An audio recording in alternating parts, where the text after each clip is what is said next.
executing a will that's greater than the program, executing a mind that's greater than the body and moving it into the present moment takes a lot of energy and takes a lot of awareness, and you got to sit with it long enough to get good at it. So in order for you to change, you have to be able to move from that place of knowns, familiar past, predictable future, into the present moment, the unknown. Okay. To change is to be greater than your environment. Every person, every object, everything, every place has a neurological network in your brain because you've experienced it. Okay.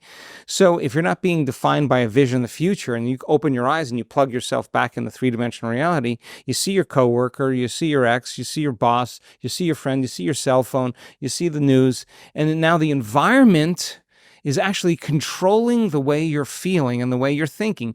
So now it's no longer your personality creating your personal reality. Your personal reality is creating your personality. Your environment is controlling the way you're thinking and feeling. So to change is to be greater than your environment, to not respond the same way, not to think the same way, not to act the same way in the same conditions, okay?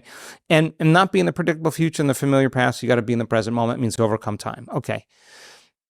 That's our model for change. When you're under stress, the arousal of stress hormones causes you to really feel like your body. The arousal causes you to put all of your attention on your body because you're the priority when you're in survival.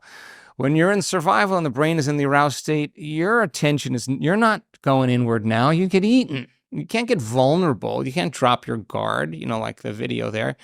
Drop your guard. You got to drop your guard to be vulnerable. But if you won't drop your guard, if the threat of the danger's out there, you don't want to go in. It's not time to create.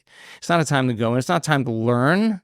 It's time to run, fight, and hide, right? So the arousal causes us to put all of our attention on the environment. And when you're under stress and you're trying to predict the future based on the past, you're obsessing about time, right? So if the change is to be greater than your body, to be greater than your environment, to be greater than time, and the stress hormones cause us to put all of our attention on our bodies, our environment, and time, it means when we're under stress and we're in survival, it's really hard to change. It's really not a time to change. It's time to run, fight, and hide, okay?